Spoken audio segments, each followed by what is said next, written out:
Good evening, and welcome to the Committee of the Whole meeting for Monday, April 28th, 2025. I'm Steve Robinson, and I'll be your chair tonight. We'll begin with our land acknowledgement. On April 28th, 2025, we acknowledge that the sacred land on which Smiths Falls is now located has been a site of human activity for over 10,000 years and is rich in Indigenous history. This land is the ancestral and unceded territory of the Algonquin Anishinaabe Nation. We are grateful to the Algonquin ancestors who cared for the land and water in order that we might meet here today. We are also grateful to the Algonquin people for their contribution in the making of the Rideau Canal, which runs through Smiths Falls. We are mindful of broken covenants and the need to reconcile with all our relations.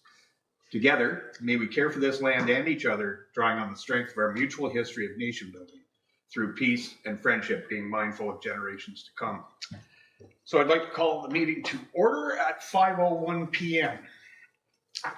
And I'm going to need a motion moved by Councillor Miller, seconded by Councillor Brennan, that the April 28th, 2025 Committee of the Whole meeting agenda be approved as circulated. All in favor? Carried. Is there any disclosure of pecuniary interest and or conflict of interest in general nature thereof? Seeing none. Need a mover for the approval of minutes. Moved by Councillor McKenna, seconded by Councillor Miller, that the minutes of the March 24th, 2025 Committee of the Whole meeting be approved as circulated. All in favor? Carried. So we've got two delegations tonight. The first one is Marilyn Bird and Carol-Ann Denica, which are board members from Lanark County Community Justice, repairing relationships and building stronger communities with restorative practices. Welcome. Thank you, and apologies. It's actually Tamara who's here. Okay. You're stuck with me. That's okay. It wasn't on my sheet. That's okay. Yeah. We did a last minute switch. So thank you for having us. So if I can just start by us kind of reading our vision, Lanark County Community Justice, just to give you a little bit of kind of orientation. We've been working in Lanark County for 25 years this year. 2 part-time staff and about 30 volunteers and a dedicated and hardworking board. Okay. Our vision, as you see up there, is as a community that embraces restorative practice to repair harm, build community, and strengthen relationships. So essentially, we have 3 programs. We have a court diversion program, keeping folks hopefully out of the lengthy and expensive criminal justice system if we can. We also have a restorative parenting program, which essentially is workshops for parents to use these restorative practices almost like a way of communicating with your teens in particular, those people who have teens. And also restorative practices for educators. We do workshops for teachers to learn how to facilitate, if there's conflict in the school, when there's conflict in the school, to help teachers be able to facilitate a solution in a way that's healthy and a teaching moment for these kids. We'll talk mostly today about our court diversion program. So essentially what happens is police attend a scene and they think, you know what, this might be a good case for community justice. So they'll make the refer directly. Sometimes the police will lay a charge, or they'll be thinking of laying a charge, and it lands on the Crown's desk, and the Crown will think, no, this is better for Lanark County Community Justice. And then what happens is once we get the referral, one of our staff members will call the accused and tell them about our program. They'll call the victim, tell them about our program. Everyone is in agreement. We will kind of start the process rolling to get everyone together. And essentially what happens is the accused and some supports, the victim and the supports this kind of case will be assigned to one of our volunteer facilitators, and we'll start to prepare for this thing we call a forum, which is more or less getting everyone together around the table. And so what happens next is so that we get everyone around the table, and the victim gets an opportunity to describe how this impacted them. I came out in the morning, I saw my fence was wrecked, or I saw the graffiti on the side of my business. I felt scared, I felt this way, this is how it impacted me. The accused is also given the opportunity to say what was going on for them. So, you know what, I made a mistake, this is what I was thinking at the time, I was coerced by my friends, I was in a bad mood, something had happened that led me to do this. And perhaps, if they wish, is to apologize to the victim. I wrecked your fence, Mr. Jones. I'm really sorry. I was having a bad night. I shouldn't have done it, da. And what happens, which I think is the really lovely part, is the victim, Mr. Jones, will say, you know what, Josh, come on over to my house on Saturday and we'll fix the fence. And hey, you know what? When I was a teen, I read this book. I'd like you to read it. It changed, it helped me. Or hey, you know what? Go get some help for your addictions or go get some counseling. And this will be then their legally binding agreement. But Josh, then the charges will be stayed or on hold, like he won't, experience the kind of the conviction or won't have to go through court. And this will be the binding agreement that how we'll solve the issue. Which again, when we think about our vision, is how we kind of restore the relationship, and how we solve the problem in a different way. Thank you. So I'm going to talk about who benefits from our way of doing restorative justice. And the reason why I volunteer with this organization is because of my 15 years experience as a police officer. I realized that our traditional justice system, for many people, it doesn't work. I want to talk about the victim of a crime. Often our traditional system re-victimizes the victim in any situation. First of all, the officer attends and takes a report. The victim may not hear from anyone else for weeks, if at all. Often when it gets to court, things are resolved through plea bargains. The victim is not part of that process and again has no idea how it was resolved. If it does go to trial, which is very lengthy, very time-consuming, and very stressful for a victim, again, they don't really feel they've had an opportunity to express what happened to them. They have to answer questions with yes and no answers. They can't really talk about their feelings that led up to this. I want to talk about the accused person and how they benefit. And the obvious, of course, is that they don't have a criminal record. And we work with young offenders. And it's very, very important that they avoid a criminal record. A criminal record has lifelong implications. It can affect what program you want to study at college or university. If there is a placement part of that program, often organizations will not accept someone with a criminal record as part of their placement. It may affect where they live. It's going to affect their employment opportunities, and it may affect their volunteer opportunities. It's going to have lifelong repercussions. And for a young person, restorative justice offers them an opportunity to see how their actions impacted someone else. And it offers them the opportunity to really make amends. And just because it's not happening in a court, many accused people say this process is actually harder. I had to sit down and look the person in the eye and explain why I did something that was really stupid. And that's hard, that's embarrassing, and it's embarrassing for their family members or their guardians that are there with them. The other way it helps the young person or the accused is these incidents don't happen in isolation. When a person acts out, often there's other things that are happening at home or at school. And part of our intake process, because it's so thorough, we can make recommendations for other supports that's going to help in that young person's life and in their family's life. I want to talk about the criminal justice system itself. Our process saves thousands and thousands and thousands of dollars. On average, it's approximately $3,000 for one of our forums. The other thing with their recidivism rate is between 5 and 6%, and with the justice system, recidivism is about 30%. So you can see how that helps the community as we go forward. The other important thing I wanted to mention is that because with a referral, we start within days. We contact the victim and we contact the accused and his family within days. And so that's really beneficial to everyone involved. There's an immediacy involved. If it's a court case, it can be 18 months, 2 years before, especially if there's a not guilty plea, before something's resolved. So we do compile statistics, and at the end of the process, we do have a kind of a questionnaire form, and we ask how happy people were with the process. So you can see that With our process, 90% of the respondents said they were happy and they were comfortable with the process, compared to 68%. As a victim or a complainant, would you recommend this process to other people? So again, you can see the statistics there that are overwhelming in favor of our process. Days to complete, I referred to this. On average, it takes us 82 days. On average, it's 150 days with a court process, and then again, it can and often is much, much longer. And I mentioned the recidivism rate, and then the cost per case. So I would like to finish off by talking about how people can help our organization. One way is we always need board members.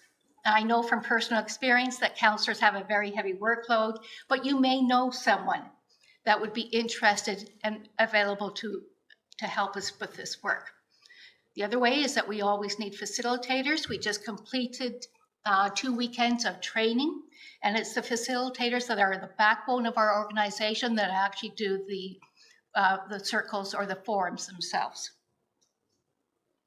Often we need space for when we conduct these forums. So if the town has access to any space that they can offer for free, that's another way that can benefit us. We have frequent fundraisers throughout the year, and I know some people have participated in our golf tournament. So that will be coming up this summer. So that might be one way that you feel that you could sponsor or assist us. The other way is when you're in your community, if you're aware of where harm has happened, perhaps restorative justice can be a solution. So for example, if you have a community or a couple of streets where things always seem to be aggravation happening all the time, perhaps that might be a way that restorative justice can help. Thank you. Thank you very much for your presentation. I'll open it up for comments. Mayor Penn? Sure. Thanks, Marilyn, Tamara. I'm a big believer in this process, and I've learned a little bit about it over time. But can you give us some ideas of or examples? It's not your referrals come from police And from the Crown Attorney. From the Crown Attorney, and so they're seeing a situation where they believe it's an appropriate action. Yes. Is it primarily crimes against property, or are there times when it's crimes against people as well? It's crimes against people as well. So we do deal with assault cases, and it's very important that the victim is comfortable and feels safe in the process. So that's something we take a lot of attention and time to that detail. The other really interesting development that's happening right now is following the 3 murders in Renfrew, there was the coroner's inquisition. And one of the recommendations was looking at restorative justice.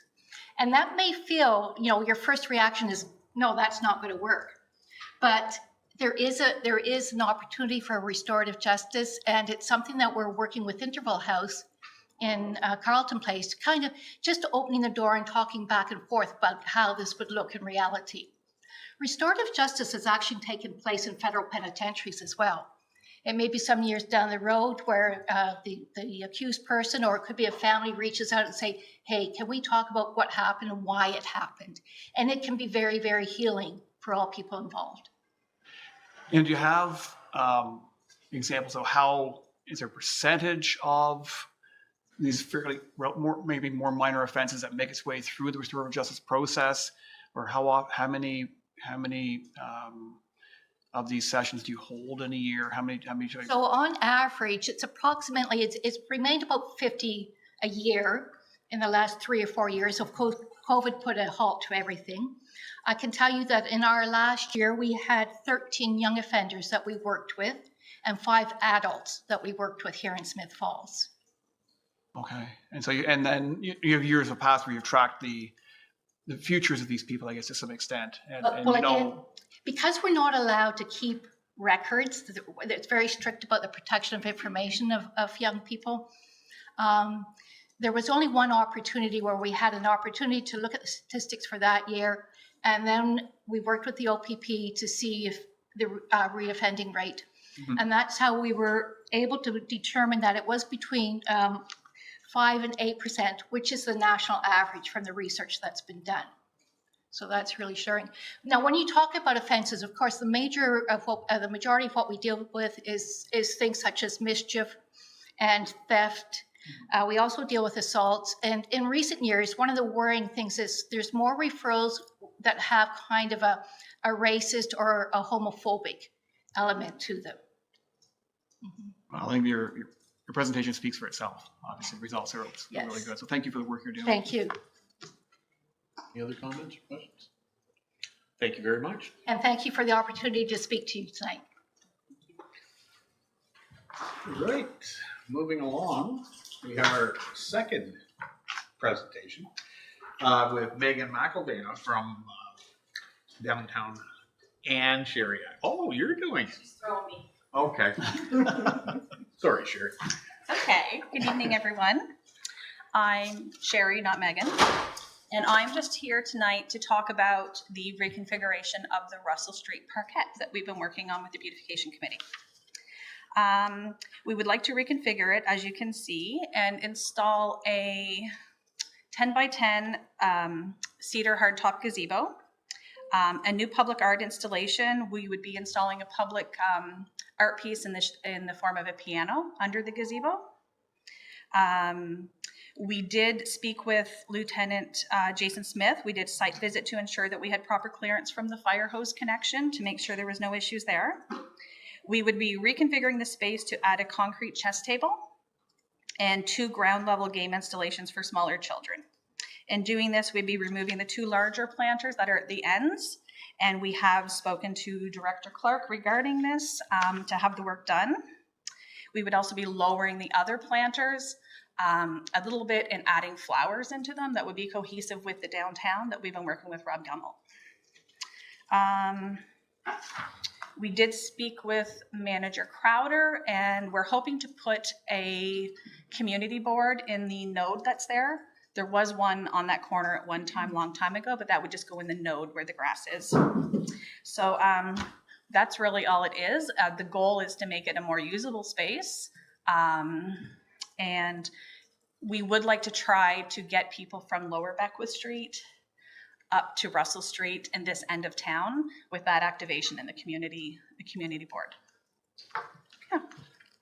So that's what we're looking for, and hopefully we have support to do so. Do you have any questions regarding it? Councillor Brennan. Thanks, Sherry. Thanks. Did you mention a piano? Yes. Do you have one? We have the opportunity to have one. So I have one. Oh, that's wonderful. We have reached out to some artists as well to get quotes to have them painted so they would be jazzed up.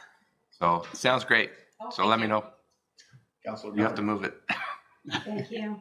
And just a shout out to the DBA for all their great work. I sit on their board of directors as your representative, and I'm endlessly impressed with their energy, which I can rarely keep up with. But one of the things about this parkette is the real need for shade. It's a beautiful space, but it's really hot. And so we're hoping that everyone supports these small changes to make it more usable. Thank you. Councillor McKenna. Yeah, thank you. I love it, what you're suggesting. I always wondered when I was walking if the bike repair stand was used, and then I saw 2 people on 2 different occasions using it. Is it still there, going to be there? Yeah, everything will stay there. The far side of the gazebo will actually go a little bit in front of the mural, just to where the artist's name is. And that allows the bike repair station, the bike rack, and the fire hose connection to not have any issues with it whatsoever. Great. And I like the idea that you revisit, it was beautiful from the beginning, but can we make it better? And that's always We just want to see more people just try using to it. improve it. That's great. Thank you. Mayor Hanko. Thanks, Sherry. And you brought this up a year ago. We had a conversation about it, and it's really exciting to see how far you've come and what you have planned. Is there any approvals required from us, or is everything pretty much? Well, we were set to kind of go? under the impression we had to get approval from you as per Manager Crowder. Yes. So Okay. Yeah. Well, that was easy. excellent. Thank you so much. Thank you. Thank you. All right, moving on, we have one director's report with Director McMahon.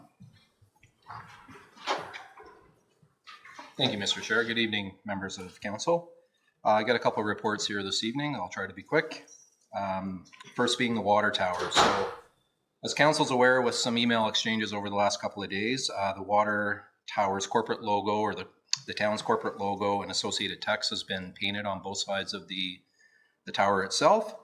And the tank that's been fabricated at the base of the pedestal is slated to be hoisted on Thursday, May 1st, commencing around 7 a.m. in the morning. So for those at home that wish to come out and witness the hoisting, it's going to take probably most of the day. It's going to be a slow process, and obviously contingent on weather. If it happens to be an overly windy day, we'll have to defer, but otherwise we'll be starting 7-ish in the morning and hope to be done at some point in the afternoon.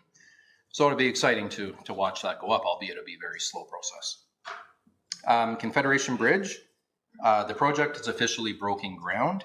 Hydro and works have been ongoing over the last couple of weeks to temporarily relocate an existing electrical service that is suspended to the underside of the existing Confederation Bridge, which is still in place.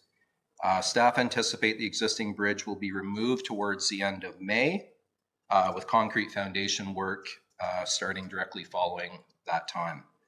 At this point, the schedule has been somewhat delayed, and we're looking at a fall 2025 completion. Likely October is what we're looking at right at this point.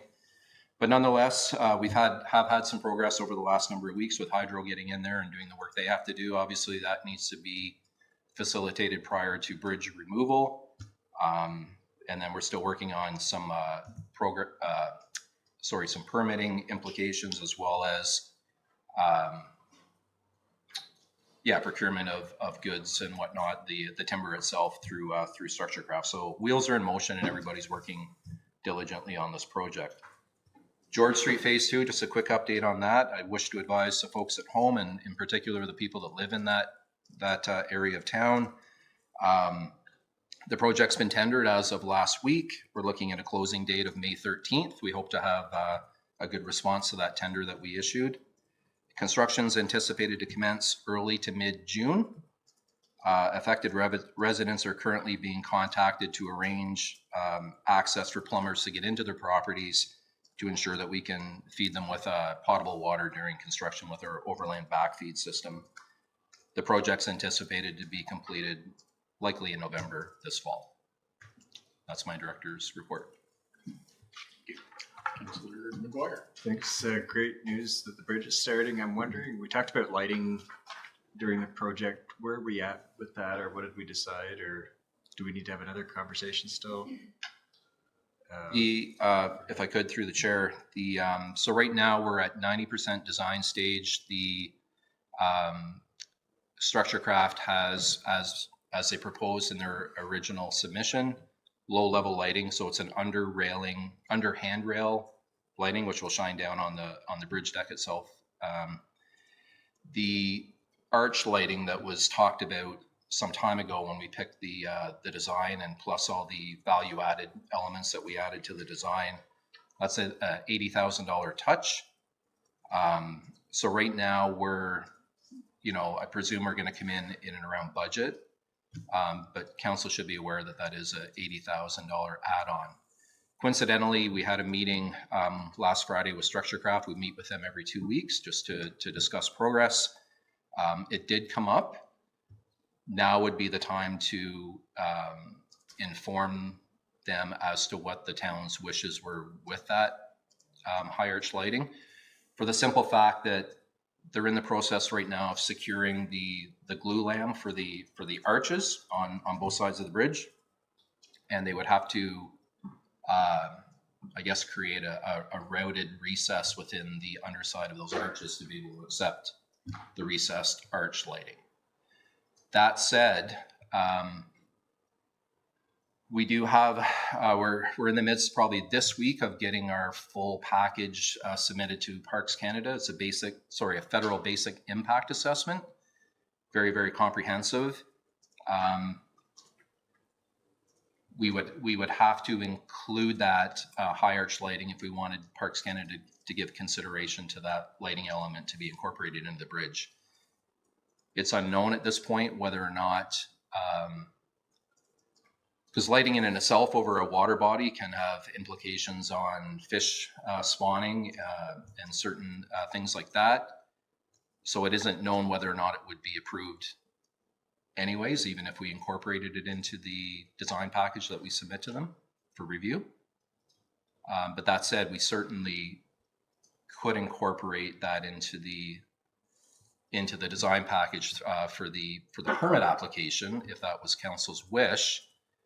And then if Parks Canada comes back to say, that they're okay with that, then we could consider the addition of that element to the design. So I guess what I'm saying is, if we wanted to submit the application with the understanding that if it isn't approved, then we drop the idea. If it is, then we could come back to this group for a decision on that, if we wanted to add that element or not. Councilor McKenna. So 2 questions. One on the lighting. I think every modern urban bridge I've seen has a lighting feature. It really just makes the bridge pop, and they're all over rivers. So somebody's approving them right across the world. Actually, every modern bridge has got a beautiful lighting feature. That said, is there any obligation, because we had that wonderful grant from the Timber Association or whatever it was? Right. Because we won't have the bridge really in place till the fall, is there a way to, is there an obligation to put up a big sign with an image of the bridge so that people can start to see what is coming? It would be great to show people that haven't had a chance yet. I'm taking it through Old Home Week because it's it's going to be beautiful. Yeah. Thank you for that. And through the chair, that's actually something that my office is working on, a display board, if you will, recognizing the funding agency, Natural Resources Canada, that are supporting this project, as well as the town. So that coincidentally is in the works. Yeah. You? Whoever wants to. Okay. Go ahead. Okay. You can do a follow. Yeah, when I look at that section of the waterway, I'd be really curious to what they think is spawning there.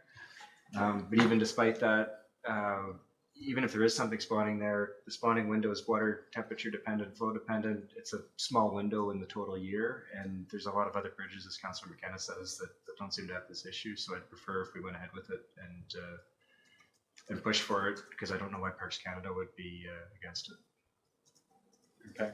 Yeah, I agree. I guess there have to be some pretty talented fish to get over the dam below and the dam above to get their response. So hopefully Parks Canada finds a way to approve it. And I guess we don't know how long that will take for that to come through. But in the meantime, I guess we would have to make a decision on if we want to at least have the routing in place for the lighting, or have a conversation, I guess, at a future COW about the specifics of the lighting and the cost attached to it. But I agree, you should seek, I guess, the approval for it at this stage. Yeah, through the chair, I think that's reasonable. I would suspect that I'm hoping for a quick turnaround from Parks Canada with their review of our basic impact assessment permit application. So I suspect with regards to the lighting element that we're talking about, the high arch lighting, that will have to come back to COW sooner than later. I would suspect probably within the next 3 weeks or so for consideration. But I just want to reiterate that it is an $80,000 addition. Right. Councillor Miller. Thank you, and I agree with my colleagues about the lighting. I think we'd also brought up a question about using some of the stone from the old water treatment plant into the entrances of that bridge, and I was wondering if that's going to be something that we'll see develop. Yeah, thank you. Through the chair. So we have investigated that. I've been in conversations with Director Clark on that. I've had a look at the stone that was salvaged from the former water treatment plant. Right now, we're waiting on Structure Crafts Mason to actually boots on the ground and come and take a look at them to see whether or not they can be incorporated to as a facade to the concrete elements on those approaches.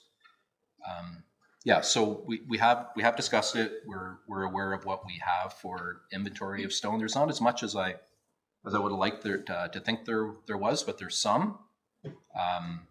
It's whether or not it's just be appropriate, and quite frankly, that it doesn't add additional, like a significant additional cost to use that stone, because it would have to be cut and then placed on the on those concrete elements to create that facade. So anyway, long story short, we're waiting on the mason to come and actually take a look at it. Yeah. Well, that's great. Thank you. Okay, great. Thank you. All right.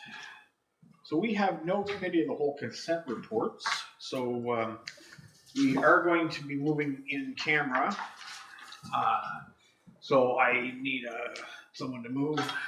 Moved by Councillor Miller, seconded by Councillor Brennan, that the Council of the Corporation of the Town of Smiths Falls, as provided in Section 239(2)E of the Municipal Act 2001 as amended, move into a closed meeting at 5:31 p.m. to discuss a litigation matter.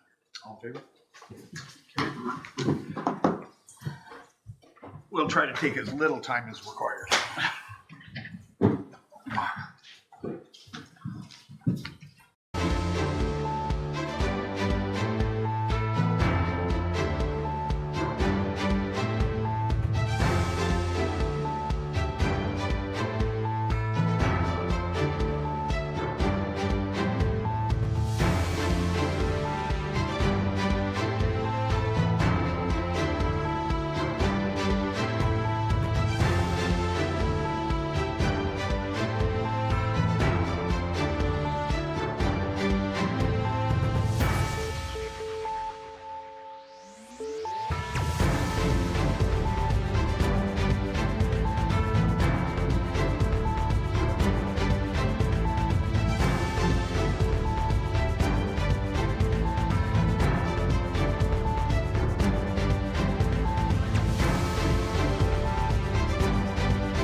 Thanks for waiting. The Rising report is that we gave staff direction to on a litigation matter. So moving right along, we have our priority issues report, and Director Clark is anxious to get to the podium. Oh, sorry. I could re-walk back up if you want. Good to go? Welcome, Stephanie. Why, thank you. I was going to say I was in Montreal this weekend and clearly learned French in the 24 hours I was there. So this is like deja vu or something. No, didn't land. I like how Councillor McKenna thought that was funny. So we are back here tonight for further discussion around the revisioning of Lower Reach Park. Sydney Truesdale and Doug Fountain are online and they are available to answer some additional questions. As I'm sure you guys had a gripping couple of reads of the information that was presented.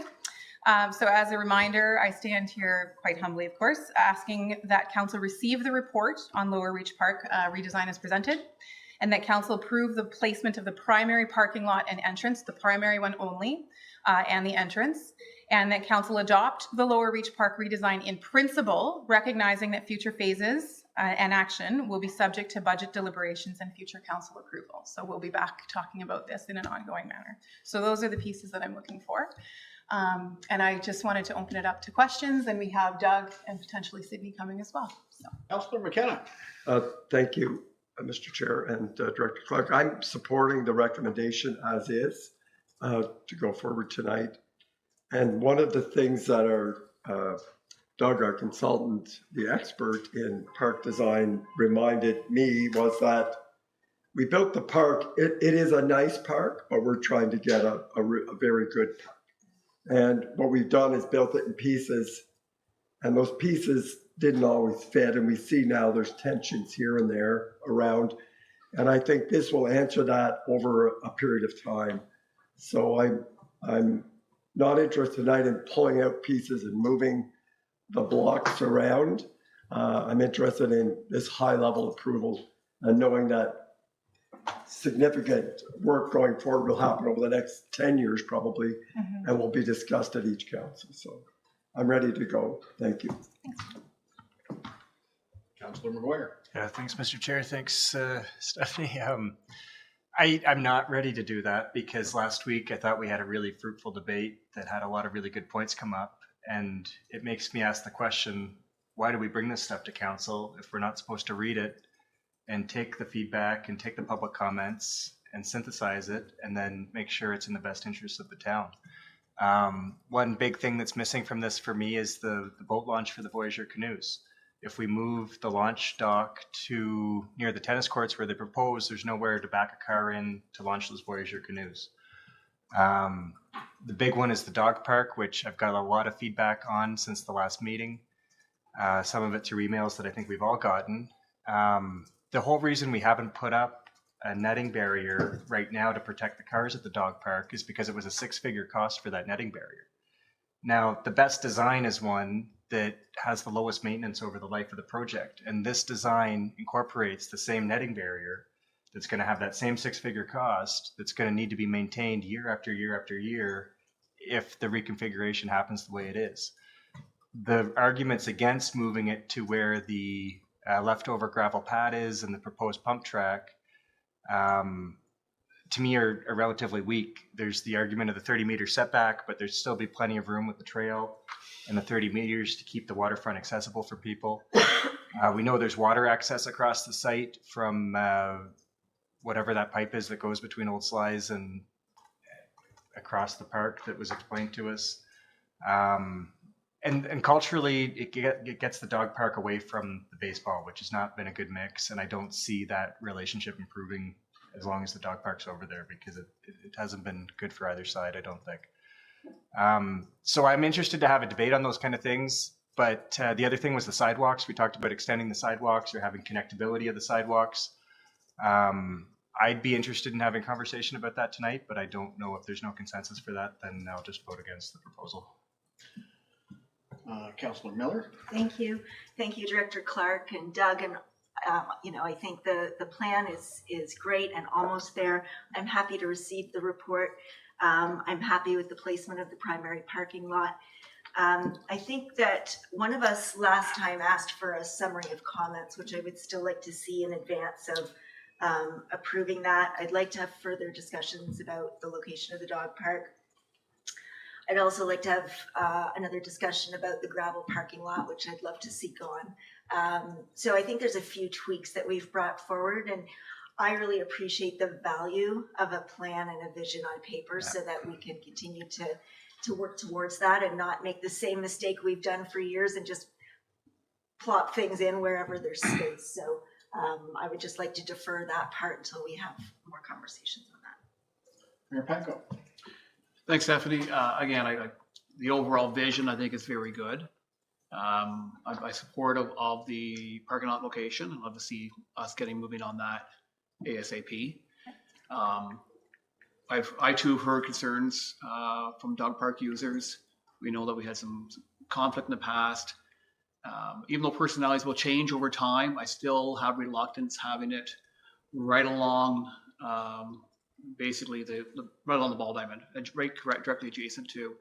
And netting may prevent balls from going over top, but it'd have to be pretty high netting to prevent all foul balls from potentially going in there. And I just see conflict. You see dogs potentially running along the fence and barking during games as there's activity in the ball field. It just seems ripe for ongoing conflict. And we've heard from people who use the dog park who'd like to come as a delegation to express their concerns at a future committee of the whole meeting. I think we should respect that to hear from them. And I still view the area where the existing parking lot is, or a portion of that, being maybe more suitable. It's away from everything else, and less likelihood of having conflicts there. Recognizing there's still good public use along the water. There's still going to be a setback from the water, but I think it would be in the long run a better option than over right directly adjacent to a ball field. The other thing too, there are already trees over in that area, which will provide some degree of shelter. Putting new trees into where the proposed on the diagram would take many years before they would be mature enough to provide shelter. I think we'd have to focus on providing some degree of shade there in the interim, which may not be necessary if it's moved on the other side. So overall, I support, I've indicated the primary parking lot and most of the vision, but I think I'd like to have a further conversation on the location of the dog park. And if there is a request for a delegation, I think it'd be fair that we hear it. Can I ask a question just for clarification? So is the expectation of council that the dog park becomes a priority item and the moving or the shifting of the dog park becomes a priority item in the coming years? Or is this an immediate thing? Are we expecting it to happen this year, or what's the plan for that, or the expectation of that rather? Sooner rather than later. It's a problem now, right? And again, I don't know if we would have to do the same reconfiguration on the ball diamonds if the park was moved sooner.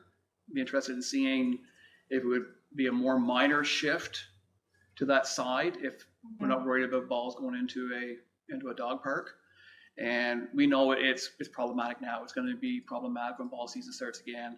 And the last thing we want is having more potential conflicts or people or dogs or cars getting hit by vehicles or by balls, I mean. So and I think just as a follow-up to that, if I may, one of the things that I like to, and I hear what's being said, and I've seen some of the concerns, the documented concerns in my inbox are 3 or 4. And so that's where we're making the information or the decisions around this from. So if council is receiving more concerns or they're seeing more concerning issues, it would be appreciated, I think, so that we can make better decisions around that. I'm happy to support a delegation if they need anything from me. I think that's really, it's appropriate. But I think I wanted to clarify that we're not suggesting to keep it in a space or force any sort of social connection, because what the issue I'm seeing is actually not about safety in terms of balls flying so much as the social interaction, which is the more primary concern and something we certainly want to make sure we're not creating by bad design. So if we need to move it, that's fine. But what I want to make sure is we're making the right decision at the right time. And so if this becomes a more pressing concern where we need to move folks, then we need to do that now. now, we hadn't allotted any budget allocation to that. So that's a consideration that we need to understand, as well as start engaging Parks Canada as soon as possible as well around that. So happy to do whatever makes most sense and whatever keeps people safe and makes sure that the most amount of people can use the space in the most amount of time, in the quickest amount of time, shortest amount of time.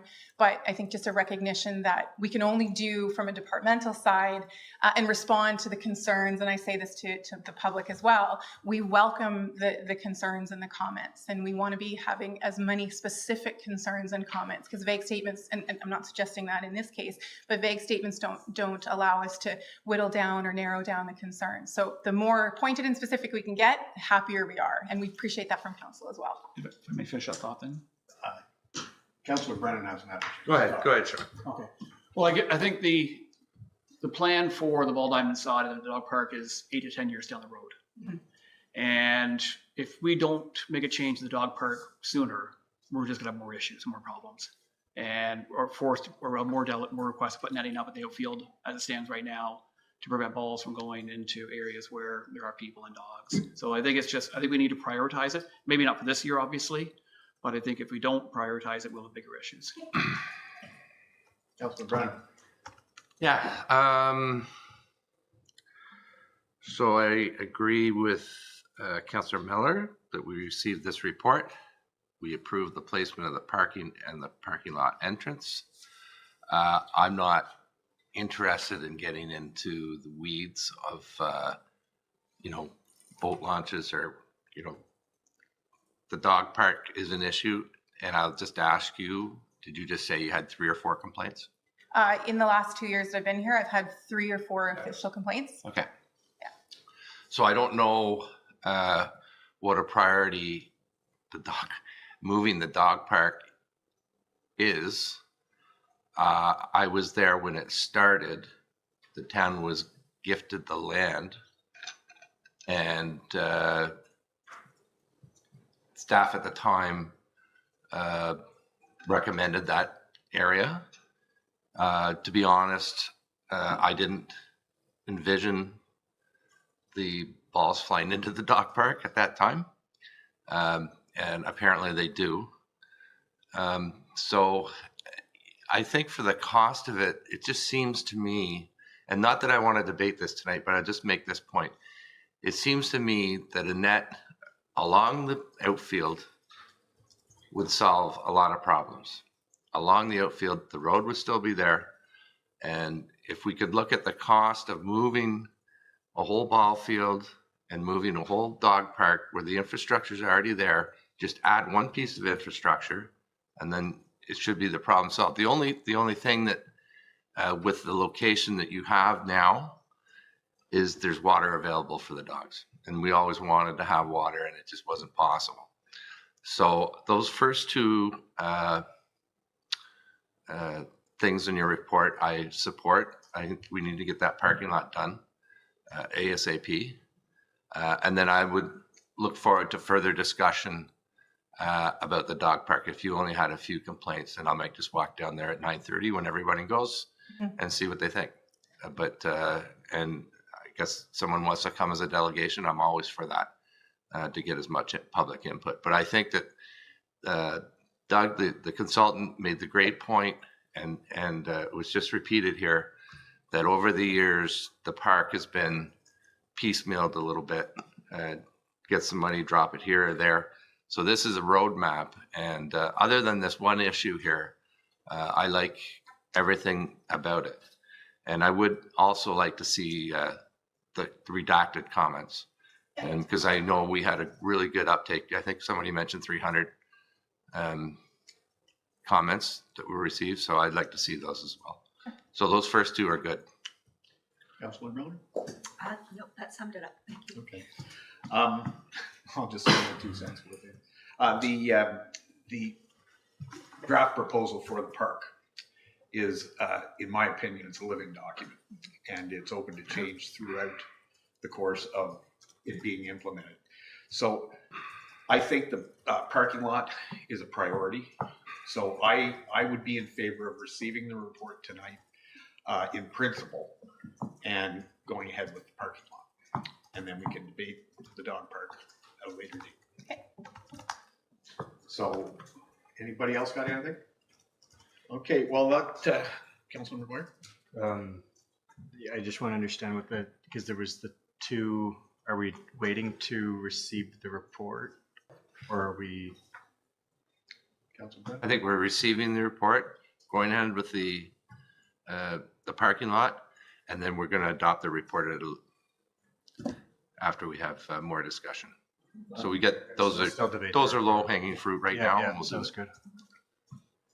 So, looks like you've got your direction because the majority of us are in favor of receiving it in principle and going ahead with the parking. Is there any other questions that, while we have Doug here, that we want a clarification on, or just he's here? I guess one more, just Your time? again, just with the Ball Diamond side and the new parking lot proposed for that side. Is there netting along that outfield that will prevent, again, straight foul balls from going into the parking lot? Doug, want to take that? Yeah, sorry, Councillor McGuire, sorry, through the chair, Councillor McGuire had mentioned the cost, a quotation that you had received previously to install temporary mesh along the outfield fence. To do that work as a retrofit, it is typically more costly. So everything in this plan, there's generally going to be a trigger. So there's one piece of infrastructure or improvement that you'll choose to make or prioritize that will have a knock-on effect to other facilities. So to do that now as a retrofit to the existing condition would be more costly compared to if we were to implement it as part of a ball diamond reconstruction, which I realize the ball diamonds are in decent shape now, and it could be a number of years before they reach their ultimate life cycle with the lighting and the fencing and drainage and whatnot. So when that work is scheduled to be done, that would be the time when you could incorporate a new dog park in the location that we've shown, if there is support for it at the time, and include the mesh as part of the design of the infield fencing and the new light standards that would be there. In the interim, if you find that there is support for a relocated dog park, there are some things that you could do around the perimeter to start to create shade conditions, privacy from the road, a little bit of noise buffering with berming and tree planting. But ultimately, that would create a win-win scenario for the softball, baseball clubs. They would have a more competitive geared field with a longer outfield and a more appropriate dog park facility. Thank you. And one further question. Is there interest from this council in this department looking at other space, because I know this had come up briefly in the previous conversation, looking at other potential locations in other areas of the town for a standalone dog park, which may be a bit more of an immediate solution. I'm not sure of the timing or where we could put it or what the interest is from the dog park community. Of course, we'd have a conversation with that, but would there be interest in us maybe taking a look at that as well? Councilor McGann? Yes. Yes. Councilor McGuire? I guess I want to bring up, like we do Paddle Fest every year. You need certain infrastructure to host that event in the basin. That infrastructure doesn't exist in this plan. Nobody has an issue with that. Councilor McGuire? Sure. I would like to see some sort of a launching area. I agree. I thought that is not, I didn't see us taking it off the table. But if what we're agreeing to tonight, the discussion, I didn't see that being taken off the table. But that was I would like to see something for those launches for sure. But I think it'll be a future council that makes that. Yeah. Councilor Brennan? Yeah, I mean, this is a roadmap as these projects come up, whether it's 3 years or 5 years from now, those details will be hashed out by the council of the day. And so we're not going to be you're not going to be saying, well, it's going to be this, this, and this specifically, because you might be hog-tying another council that may not agree with it. So the roadmap. So the expectation is we're going to keep developing this piecemeal, project by project. And it doesn't make sense to me, but that's Councillor Miller. So I'll just say the same thing I said at the beginning, which is I would like to get a cohesive vision.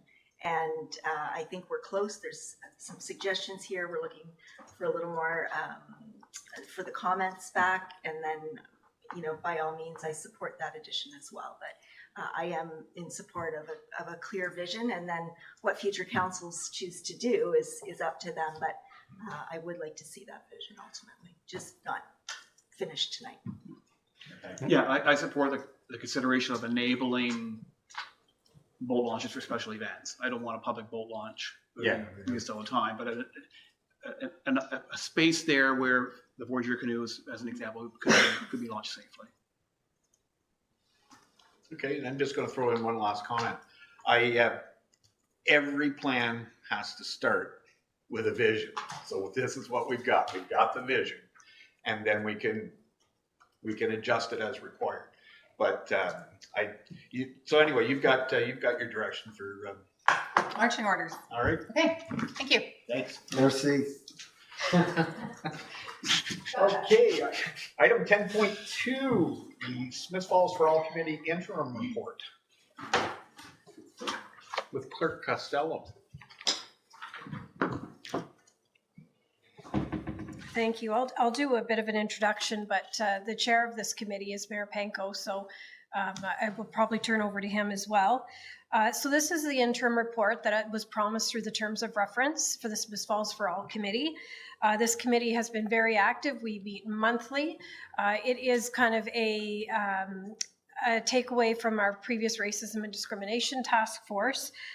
So currently in the terms of reference, we did indicate that it was based on 4 pillars of sustainability as for the Coalition of Inclusive Municipalities. Through the work and through the mandate for this group was to determine what our mandate was. So the group has undertaken this. We've heard from multiple delegations, great delegations we've had.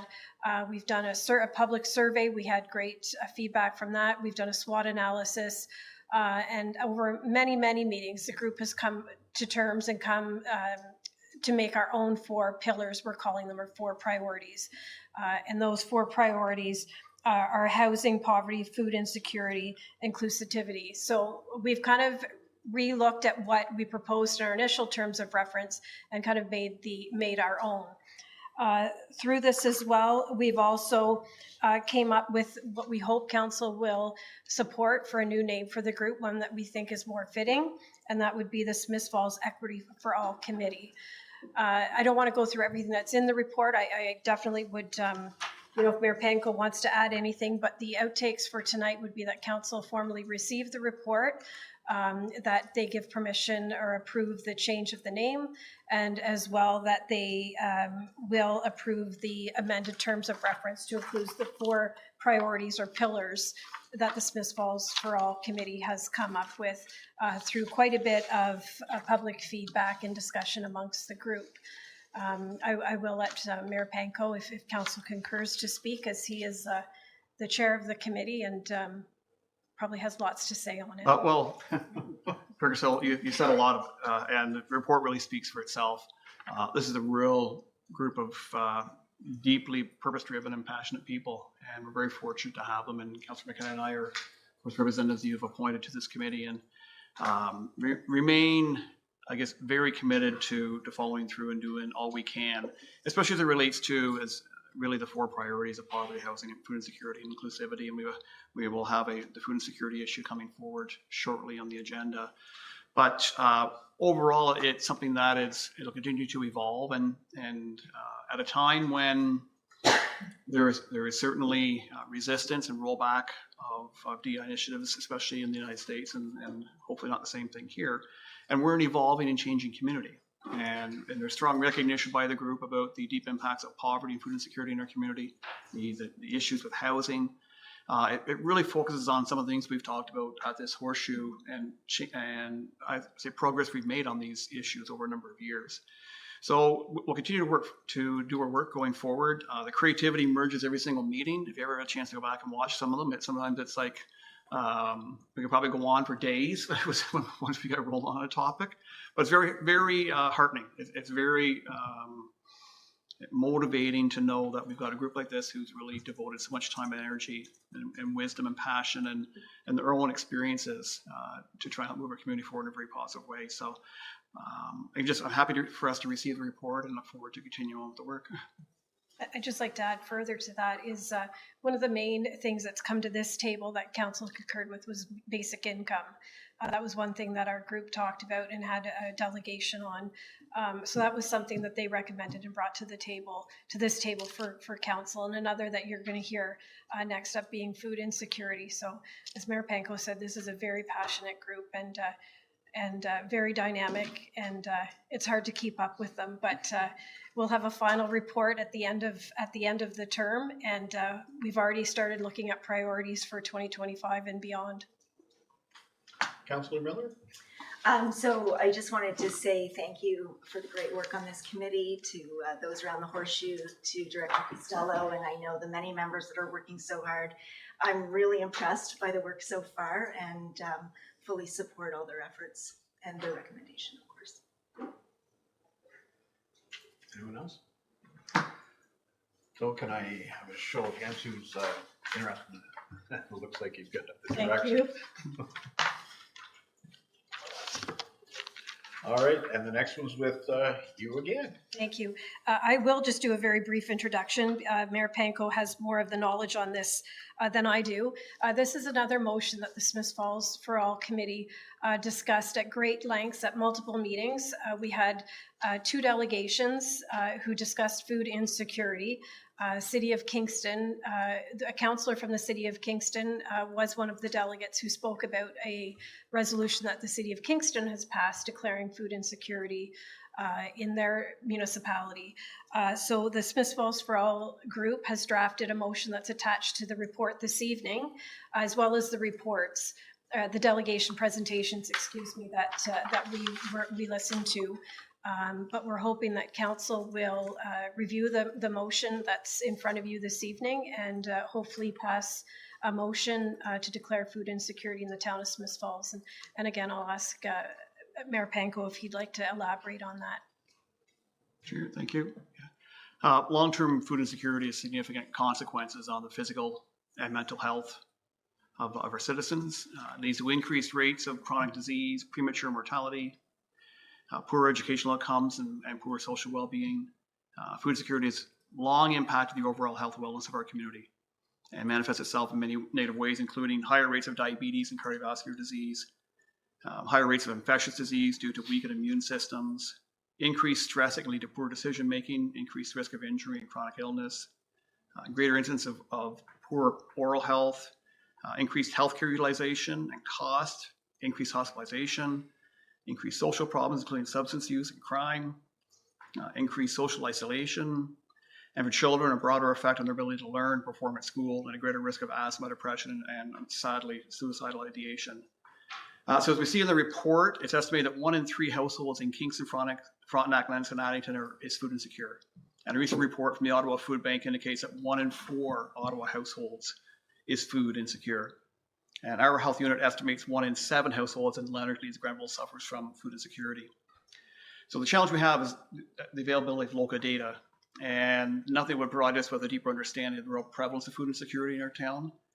But with a median household income that is 60% of Ottawa's and 70% of the median income in Lanark County, we know that the prevalence of our citizens suffering from food insecurity is likely greater than the 1 in 7 estimated by our local health unit, possibly even higher than the 1 in 4 experienced by Ottawa. So although the reasons for this lie primarily with our federal and provincial governments, it's up to us as a voice for our citizens to speak up and do what we can to push for critical supports that are needed to make a meaningful difference. I'm proud to be part of Successive Council, as many of us have been, who contribute over $200,000 towards organizations supporting food security in recent years. And I recognize our ability to make a difference is limited. The Ottawa Ottawa has seen food bank usage increase by 90% since 2019.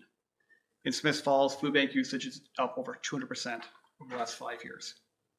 So the volume of people relying on food banks in Ottawa each month represents about 5% of the population. At over 900 visits a month, that's numbers closer to 10% in our community. So there's no doubt that food insecurity is unfortunately on the rise. And I hope that council's endorsement will make a statement and help us take further action to enhance food security in our town. Councilor Miller. Thank you. So I know firsthand that we're seeing an impact of rising costs on our families that we serve at the Brothers and Sisters. I see it through our work at the Falls Food Hub, and it's very concerning. So I certainly believe we should go ahead with this motion and declare food security an emergency in Smiths Falls. Just as an aside, I also would encourage residents to attend the presentation about basic income that's being presented at the Station Theatre on May 8th at 7 p.m. I think it will help all of us have a better understanding of one of the ways we can maybe take some action on this. Thank you. Any other comments? Councilor McKenna? Thank you, Mr. Chair. Just so we were in, today's a special day, it's an election day. These are really strange times. We could be heading into some very dark economic times. Smiths Falls has identified this as a very serious issue for our community. Other communities may not be far behind. By doing this, the mayor's correct. This is a upper tier matter that we'd like to see resolved. We've been using the charity model to feed people. That's not sustainable. So I think we're raising the flag as other communities have, and we're warning that if a recession comes, it could get much worse. So if this is by adopting this tonight, I think we could.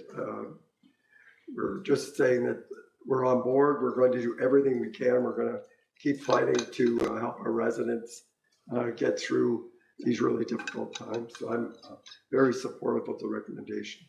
Okay. Any other comments? Can I show of hands? All right. Thank you. And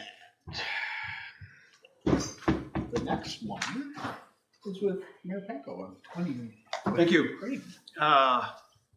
As we discuss this tonight, Russia continues its assault on Ukrainian cities and civilians, including missile attacks on Kyiv that killed 12 people last week, civilians.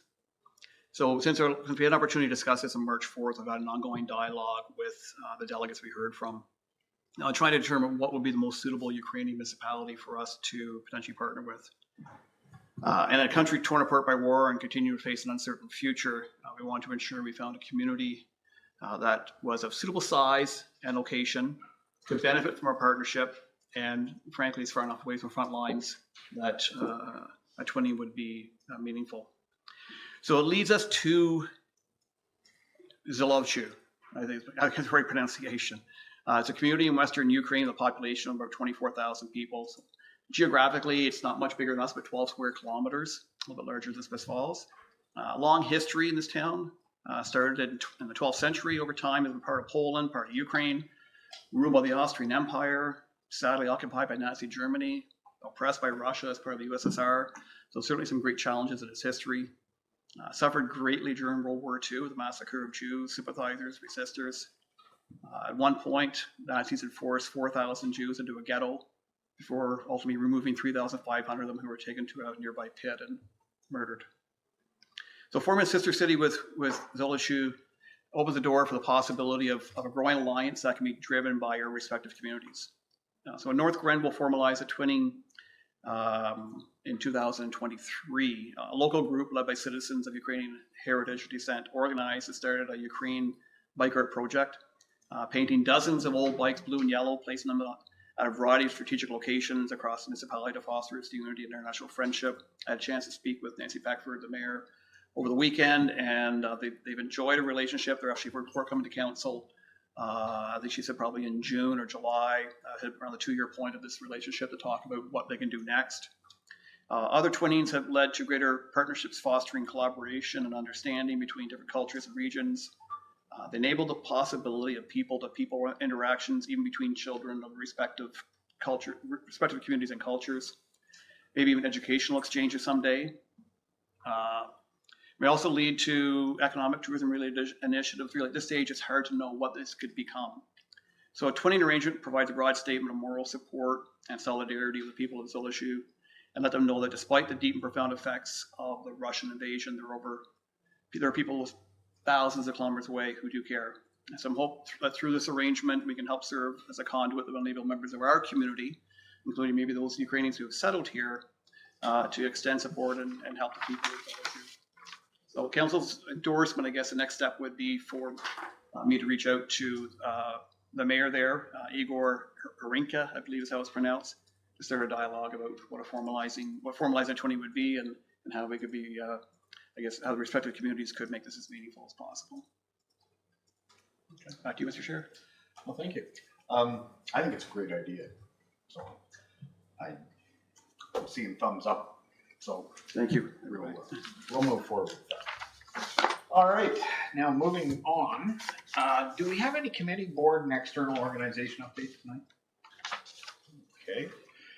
We have no information listing response item. So we're going to move into another in-camera session. And can I have a mover? A move by Councillor Brennan, second by Councillor Miller, that Council of the Corporation of the Town of Smiths Falls, as provided in section 239(2)(c) of the Municipal Act 2001, as amended, move into a closed meeting at 6:53 p.m. to discuss a proposed or pending acquisition or disposition of land. All in favor? Carried.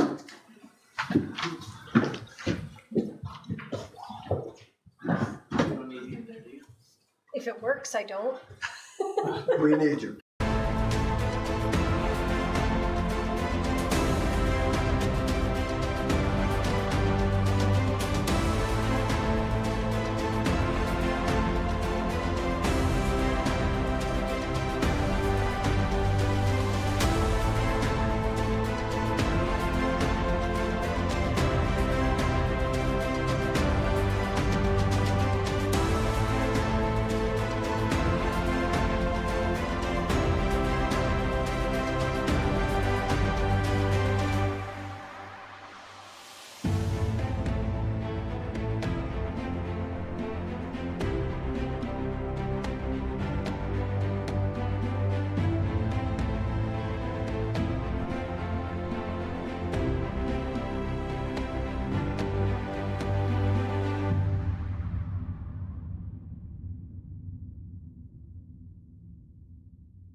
Thanks for waiting.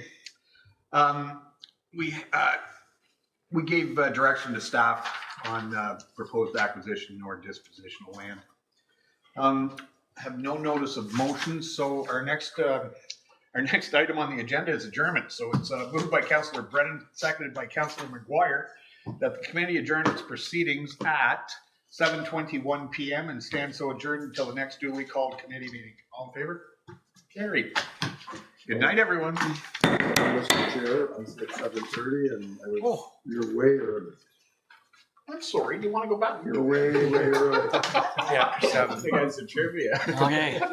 I always have trivia. Oh, I had one. Who's going to win the election tonight? That's, you do that at council. Yeah. We'll do one next week. Yeah, no, I You got one? That's right. Who's up for trivia? I could do, well, Not my turn. I'll do one this I voted last week.